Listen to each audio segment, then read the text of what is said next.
বহুদিন পরে আরশিনগরে কে আমাকে ডেকেছে। কতকাল হলো না দেখা নিজেকে। অচেনা অচেনা লেগেছে।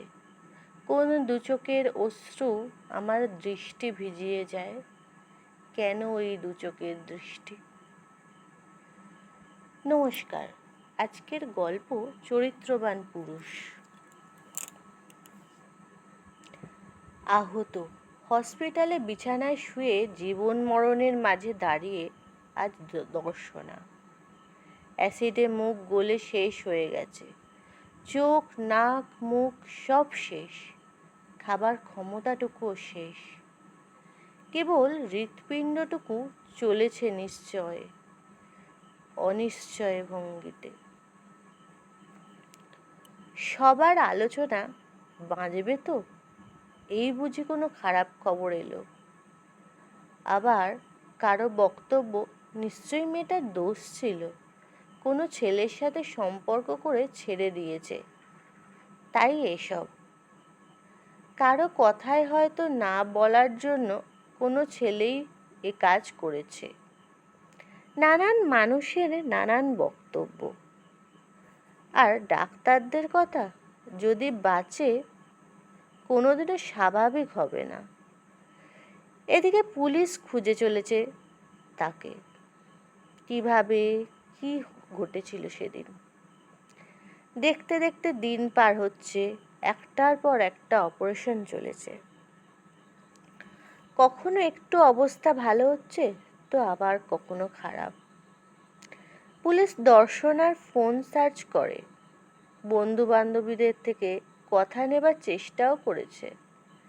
দর্শনার পরিবার জানায় তার কোনো ব্যক্তিগত ফোন নেই, বাড়ির ফোনে দর্শনা যা কিছু করত। পারিবারিক বহু নাম্বার, বান্ধবীদের অনেক নাম্বারও পাওয়া গেল। একটা নাম্বার যেটা পারিবারিক নয়, একটি ছেলের নাম্বার, মাঝে মাঝে মিসড কল করত দর্শনা। আর ছেলেটি কখনো কখনো কল ব্যাক করত। কথার সময় প্রায় 2-3 ঘন্টা, কখনো আধ ঘন্টাও। হোয়াটসঅ্যাপে নাম সেভ করা জয়। হোয়াটসঅ্যাপে আরও অনেকে থাকলেও কথা কারোর সাথে তেমন হয় না। একটা নাম্বার বারবার চ্যাট করে, যদিও ডিলিট করা চ্যাটগুলো। দর্শনা কখনো তেমন রিপ্লাই দেয় না। প্রথম দিকে অনেক কথা হতো। দর্শনা এক বান্ধবী ঋষিকার সাথে পুলিশ কথা বলে। আরও একটি ছেলের কথা জানতে পারে, সৃজীব। দর্শনার ছোটবেলার বন্ধু বা প্রথম প্রেম। কোনো কারণে ওদের ব্রেকআপ হয়ে গেছিল। সৃজীব ছোটবেলার ভুলে দর্শনাকে বিয়েও করেছিল, খেলারই ছলে। কিন্তু বছরখানেক আগে আবার প্যাচ আপ করার নামে দর্শনার সাথে আবার যোগাযোগ করতে চায়। দর্শনা করে একটা মানসিক দুর্বলতা থেকে।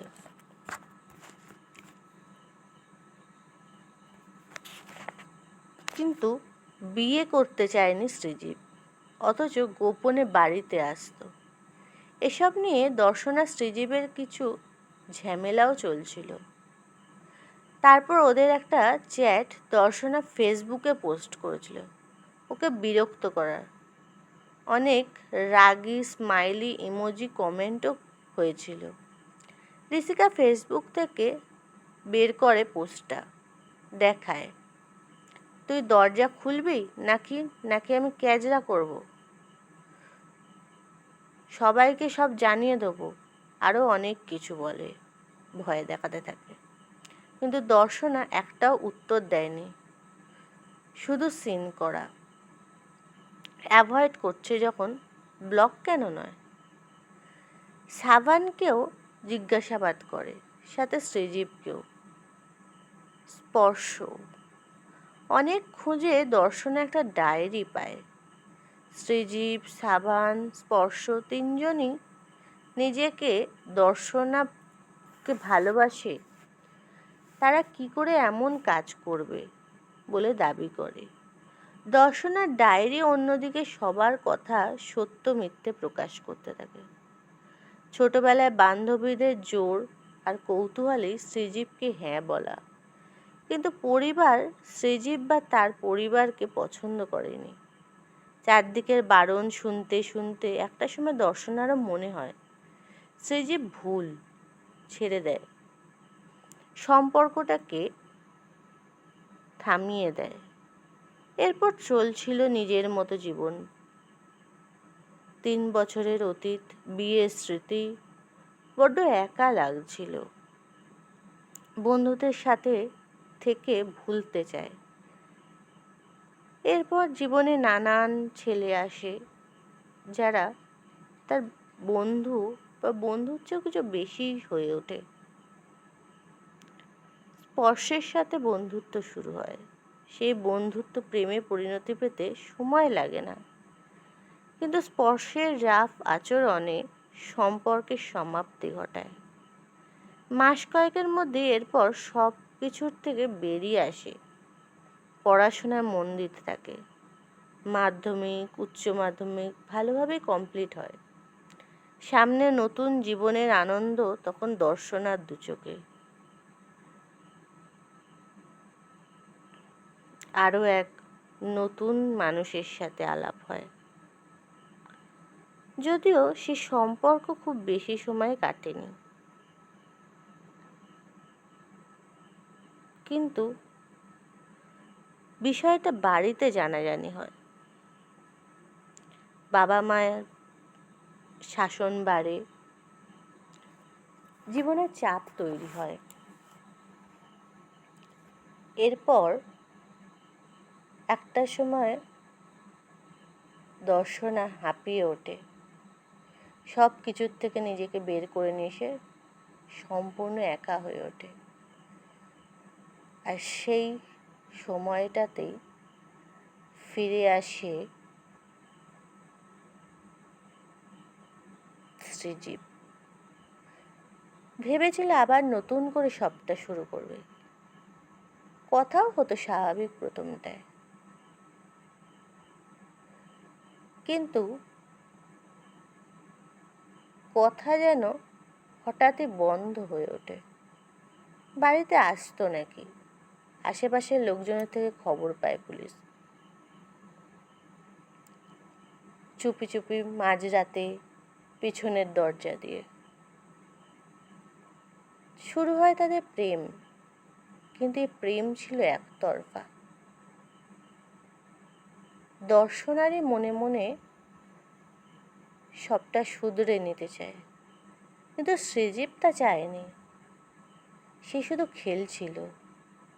সে এরকম আরো অনেক মেয়ের সাথে খেলেছে নাকি। একটা সময় পর দর্শনা সেটা জানতে পারে। তারপর থেকে দূরত্ব বাড়ায়। ফলে অত্যাচার শুরু হয় দর্শনার ওপর। দর্শনার এড়িয়ে চলতে থাকে, আর দরজা খোলে না, কোনো সাড়া দেয় না।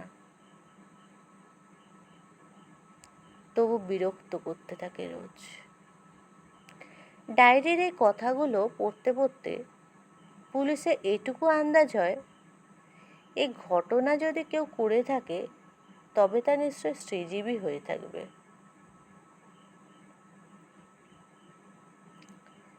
পুলিশ শ্রীজীবকে খোঁজা শুরু করে।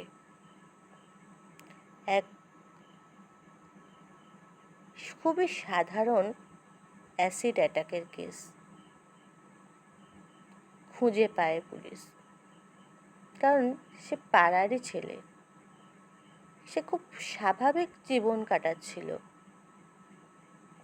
নিজেরই বাড়িতে, নিজের ফ্ল্যাটে, অন্য একটি মেয়ের সাথে। সামনেই নাকি তার বিয়ে। কথাটা শুনে পুলিশরা অবাক হয়ে যায়। এ কেমন মানুষ, কত মেয়ের সাথে এভাবে খেলে চলেছে। জানতে পারে তা পুলিশ যে তার মেলামেশার কোনো বাধা নিষেধ নেই, না কোনো বয়স, না কোনো কিছু। কিন্তু শ্রীজীবের টার্গেট ছিল তার প্রথম প্রেমকে আবার সে নিজের জীবনে ফিরিয়ে আনবে, কিন্তু বিয়ে হিসেবে নয়, শুধু তাকে কেবল আঘাত করার জন্য, আঘাতে আঘাতে বিচ্ছিন্ন করে দেওয়ার জন্য, তাকে শাস্তি দেবে কেন সে তাকে ছেড়ে গেছিল।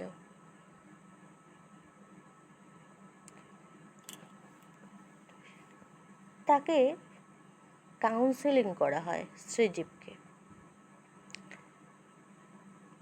কেন সে এরকম ভাবনা চিন্তা করছে, কেন একটা মেয়ের কি তার নিজের জীবনের সিদ্ধান্ত নেওয়ার অধিকার নেই?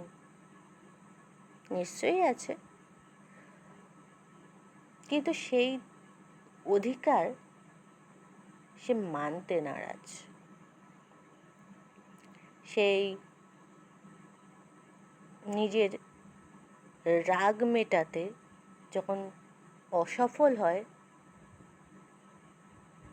যখন নিজে হেরে যেতে থাকে, তাকে আঘাত না করে সে নিজে আঘাত পেতে থাকে, তখন ঠিক করে দর্শনের মুখটাই নষ্ট করে দেবে। যে রূপের জন্য তার এত অহংকার, যে রূপের জন্য তার কে অবহেলা করে একদিন ছেড়ে গেছিল, সেই রূপ তার নষ্ট করে দেবে, শেষ করে দেয় একটা শিশির অ্যাসিড ছুঁড়ে।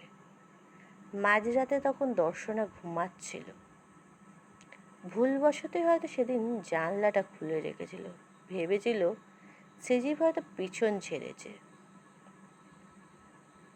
কিন্তু সে ঠিক টার্গেটে রেখেছিল। ওই একটা বোতল অ্যাসিড আর সে চিৎকার, গগনভেদী চিৎকার যেন শ্রীজীবের কানের আরাম দিল, মনের আরাম দিল। মনে হয়েছিল সে এবার জিতে গেছে, শুধু জিতেই গেছে।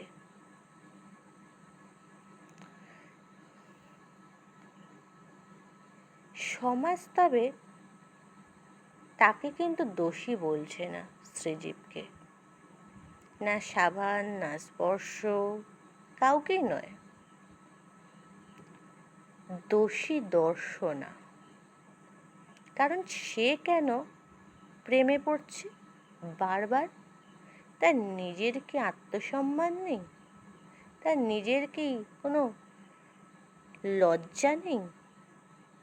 যখনই যে ফিরে আসবে, যখনই যে প্রপোজ করবে, তার জীবনে ফিরে যেতে হবে, তার জীবনে যেতে হবে। আসলে দোষী মেয়েরা, পুরুষরা হয় চরিত্রবান। চরিত্র মহা বিষম বস্তু, যার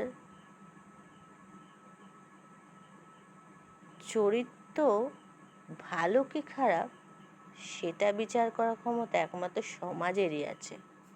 সে যতই দোষী হোক, পুরুষ সবসময় চরিত্রবানই হয়।